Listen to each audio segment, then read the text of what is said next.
guys, and welcome to the Are You Sleeping podcast. Now, in this podcast, each week I am going to tell you about a story that I find to be extremely interesting. These stories are going to consist of true life events, myths, legends, paranormal activity, and so much more. I hope you enjoy these stories, and don't forget to give this podcast a 5-star review on Apple Podcasts and subscribe. It really helps out smaller podcasts like this one, and it means so much. All right, now for today's episode, we are going back to my hometown of New Westminster, British Columbia, out in Canada. And specifically, we are going to be talking about New Westminster Secondary School, the one and only high school in the city of New Westminster. So, let's get started. On December 16, 1949, the Vincent Massey Junior High School was officially opened in New Westminster, British Columbia, Canada. Near the same time, the Pearson Wing, which was a separate senior high school, was also opened. Nearly 25 years later, in 1965, the two schools became one, which is now known as the New Westminster Secondary School. Now, many people know the history of this old school. You see, this secondary school was not just built anywhere. The land that it was built on had a long history before it. So let's first rewind and talk a little bit more about this land. Prior to the 1860s, the site of the school was a public cemetery where many important people of New Westminster were laid to rest. Many of the citizens in this graveyard were part of the Chinese, Sikh, and Indigenous communities. Now, New Westminster has had a long history, like many other cities, but New Westminster's history has definitely had a deeper one. Also buried in this public cemetery were prisoners, stillborn babies, and mentally ill patients. The British Columbia Penitentiary was a maximum security prison, which was also located in New Westminster. Also home to New Westminster was the Provincial Hospital for the Insane, or later named Woodland School. This was a psychiatric hospital for children with disabilities, runaways, and wards of the state. It was said that the significant abuse took place at the school, and patients from the school were also buried at this old grave site at New Westminster Secondary School, or NWSS for short. In the neighboring city of New Westminster, there is a city called Coquitlam, where there was also the Riverview Hospital, which was Canada's mental health facility, who also buried their patients in the old cemetery that NWSS was built on. In the late 1800s, the buried patients were said to be moved to a new site located elsewhere in the city, and the land was leased to the federal government, where it was used for training and housing of the Royal Westminster Regiment of the Canadian Army. It was stated by many, however, that not all the burial sites were moved, and even the ones that were moved were not moved very well. Finally, in 1948, the school development began. Now, there have been many stories about NWSS over the history of the school. But I mean, with the history of the city and the school's land, are you even surprised? 'Cause I'm not. Now, NWSS has had many ghost stories, it has many hauntings, and there have been said to be many deaths at the school. Some confirmed and some just stories and speculation. Let's start with the first story. Now, this one is the first haunting that I actually heard about when I attended the school myself. And naturally, me being me, I spent so much time looking into it. Now, what I can tell you for certain is that there is no available record in the paper about this death. I looked at all of the paper archives and found nothing going back this far. But there are a lot of old staff members who have confirmed facts about this story.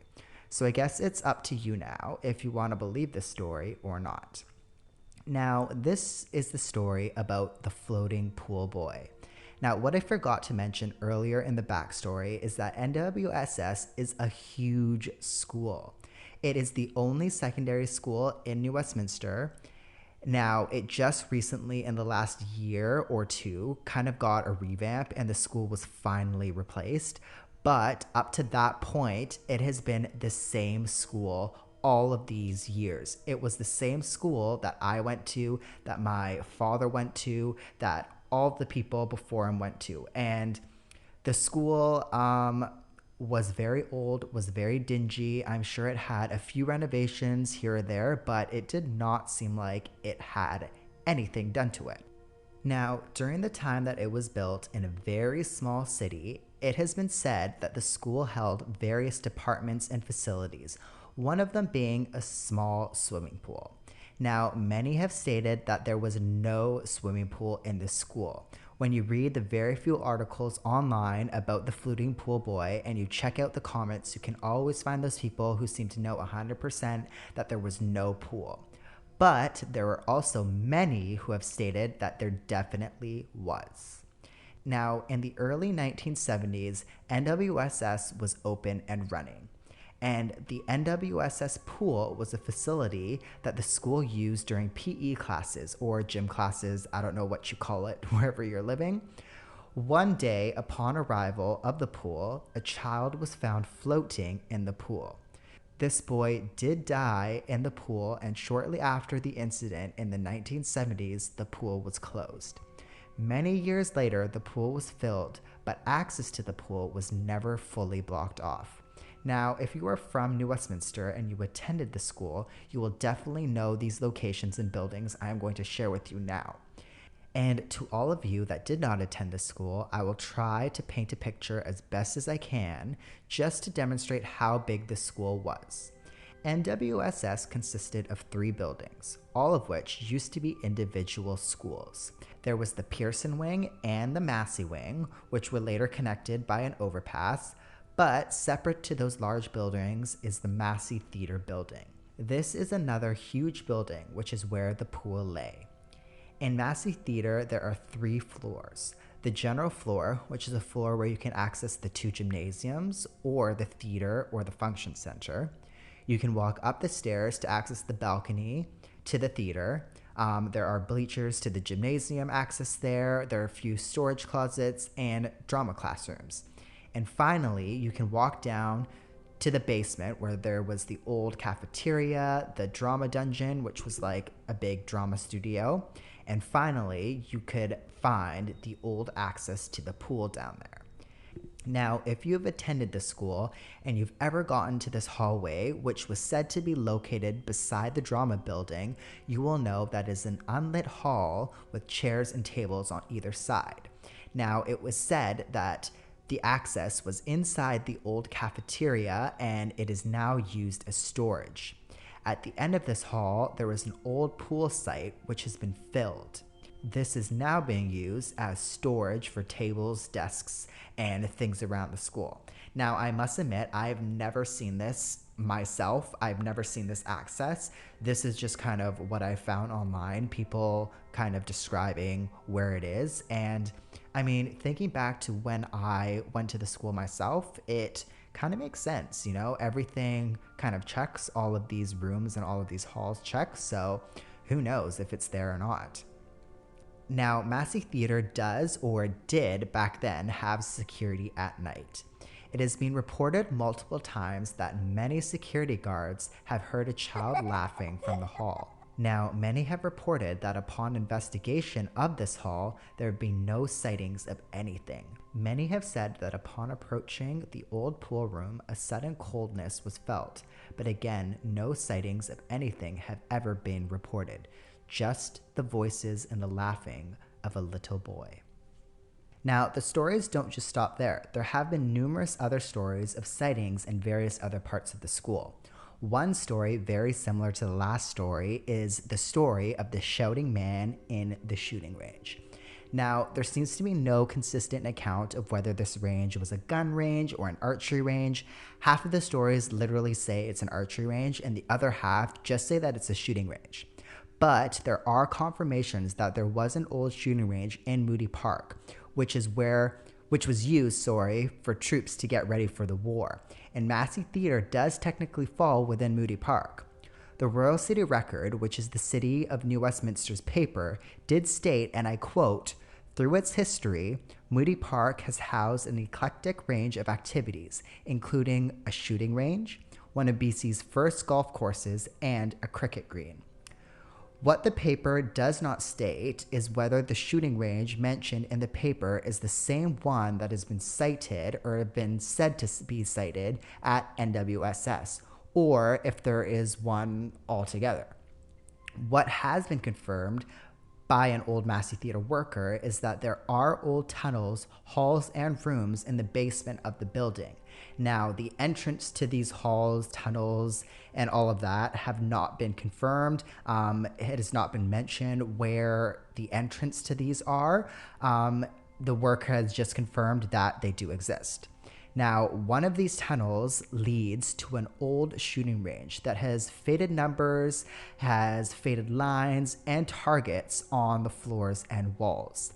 These lines and targets are, of course, extremely old, and the room is said to be now used for storage, but it has been stated that security workers have heard shouting from the range, have heard archery noises from the range, and similar to the last, upon investigation, have found absolutely nothing. Now, again, there are so many other stories in regards to NWSS that I have found. Some of these being extremely short, giving you absolutely no detail at all, and some of them giving more detail. Again, all of these stories are not confirmed by papers or anything like that. They are all just word of mouth, things that I found online. But one of these stories that I found is a boy dying in the 1980s in the woodworking shop. There have been reports of machines being found on in the morning or randomly turning on during the day. There have also been reports of security camera footage catching a boy walking around the room. But when security comes to investigate, there's no one there. There have also been orbs of light seen in the Massey Theatre on stage, as well as sightings of a lady in white. No one knows who this lady is, but people have noticed this lady and followed her in the basements of the Massey Theatre, only for her to disappear upon turning a corner. Alright, you guys, now that is the last of the stories that I have about NWSS. I hope you enjoyed those stories, and yeah, let's move on to the next story. Now, this next story is called The Late Night Ghost Story. It was found on the subreddit Ghost Stories, and be sure to check out the link in the bio to the story if you want to read it. But let's get into this story. My roommate and I at the time lived near a middle school and would smoke weed there around 1 to 2 a.m. out of boredom from time to time. We went there because oftentimes we'd loiter schools, graveyards, and climb rooftops to smoke and get a nice view of the city, often to look for paranormal activity and honestly just kill boredom. This particular school, however, had many of our friends believe that it could have been haunted. We would hop a fence, walk the open grass yard, and smoke behind the bungalows where it was well lit. On the other side of the bungalows was the courtyard and patio in the center where the kids would eat lunch, then the main school facility, which was made up of red bricks. So while we'd get ready to start a smoke sesh, we could hear a heavy pair of footsteps and keys make a jiggling sound mostly the entire time down the dark corridor in the center of the campus. Of course, everyone thought it could be a custodian, but this school was pitch black, except for the street lamps outside the property that kept the field visible.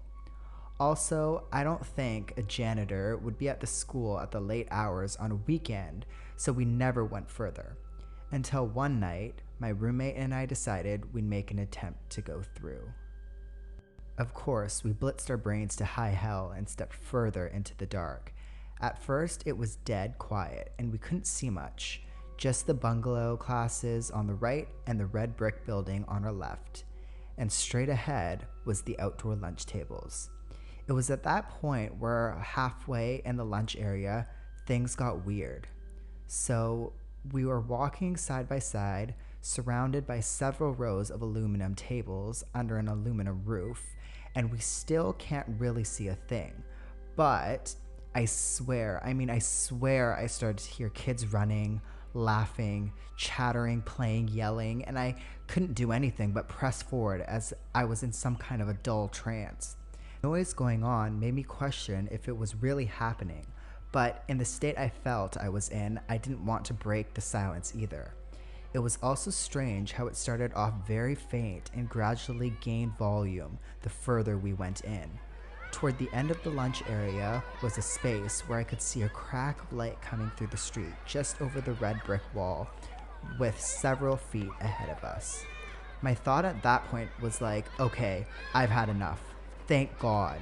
And just when the chattering of children was loud enough, a school bell began to ring out, to which it felt like I could hear at that moment when kids started taking off to get to class. We get to the wall and hop over it and end up at the main entrance of the school. While we were making our way back to the apartment, I told my roommate what was going on in my head because the whole time we didn't say a peep to each other, except when we first got in. Strange enough, he tells me that he heard the exact same thing. Even the way we felt was similar. My hair still stands up just writing this. I don't think we ever went back, but if I did, I'd like to have done a more proper investigation. Okay, you guys, and the final story that I have, also found on the subreddit Ghost Stories, is called Girl's Voice in the Basement of the School. Once again, be sure to head to the show notes if you want to read this story for yourself, but let's get into it. So, when I was in school, about 14 years old, me and my friends said, let's go climb around on the roof of the school. I went to a different school with my friends, so we went to their school. Till this day, I'm not sure why, but it was a warm night and it was the weekend, so we thought, why not? We got to the school, which was only about 10 minutes away from our houses. This place just straight up looks creepy. Like, it looks more like an old hospital than a school. But we hop over the fence and head to the part where you get up to the roof. So we are messing around on the roof for a while, and my friend, I will use her first letter of her name, K, says, I want to show you guys the basement. So we get down of the roof and get to the stairs that lead to the door. K says he's going to go check if the door's unlocked, and me and my other friend, W, wait for him at the top. He shouts to us, it's unlocked, and to come down. So we do. Now, this basement was like a different vibe. We only had our phone torches on and we were looking around, but it felt as if someone was waiting down there for us. We checked and there was definitely only 3 of us down there at this time. While we are looking around, we see a load of old school stuff, like desks and that type of thing. We look around a little more and decide to leave so we could check some other stuff out, and I was the last one out the door. K and W was waiting at the top of the stairs. Just as I go to shut the door, all 3 of us hear this girl's voice, clear as day. Why are you leaving? And we just ran up those stairs and hopped back over that fence.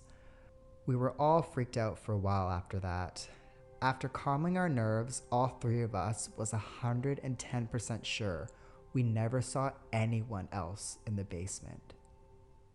Alright, you guys, thank you all for listening. That is it for today's episode. And if you are listening on Apple Podcasts, please hit that 5-star review. It really helps out the show. And be sure to hit that subscribe button wherever you are listening.